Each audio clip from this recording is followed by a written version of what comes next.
Шило – современное израильское поселение в горах Южной Самарии. Здесь 369 лет стоял ковчег Завета. Здесь Ханна выпросила у Бога сына, который стал пророком Шмуэлем. Здесь кончается эпоха судей и начинается новая страница еврейской истории – эпоха царей. Во время прогулки по раскопкам древнего Шило мы попробуем отыскать места скинии, двора и жертвенника.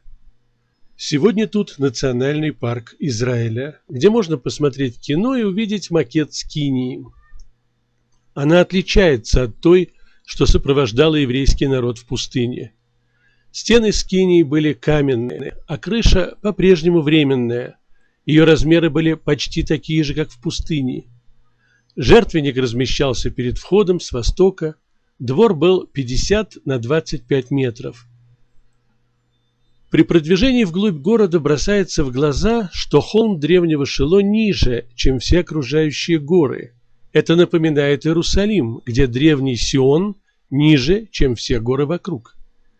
Сам Тель-Шило занимает очень маленькую площадь.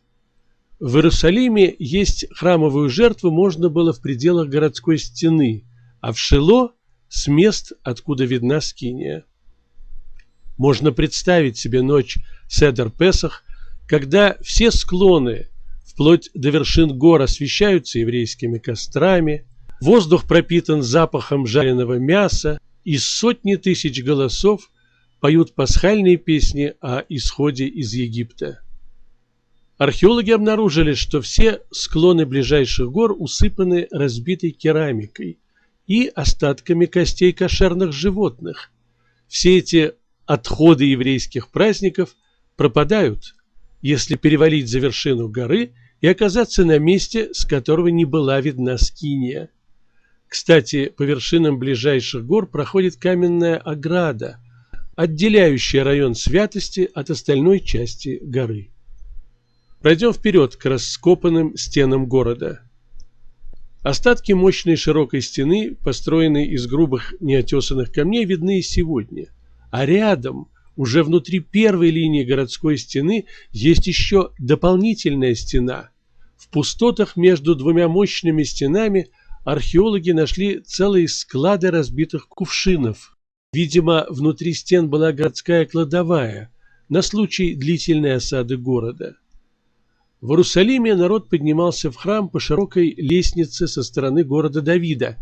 Здесь же, с восточной стороны строения, тоже видны остатки каменных ступеней, заросших густой травой.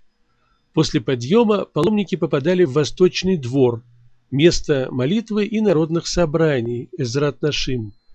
15 ступеней, на которых левиты пели псалмы, отделяли общий двор от Эзрат Исраэль, куда могли войти только принесшие храмовую жертву. Все эти элементы можно найти и на развалинах храмов Шило. Направление храма в Иерусалиме было с востока на запад. Святая святых находилась в самой западной части. В Шило направление тоже. Именно здесь, при скинии в Шило, вырос пророк Шмуэль, который повел народ Израиля к новому этапу в истории, к периоду царств. Он дал народу Израиля двух царей, Шауля и Давида, причем царство Давида вечное. Машиах должен быть из дома Давида. После разрушения Иерусалима и храма пророк Иермияу возвращается в Шило. Он видит горы Шамрона, где вместо виноградников и оливковых садов, вместо цветущих еврейских поселений остались одни разрушения и пепел пожарищ.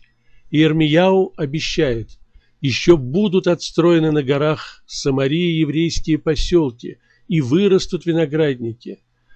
В древнем Шило и нам стоит поблагодарить Бога за возвращение на эту землю и попросить того же, что просила Ханна, мать Шмуэля, в своей молитве.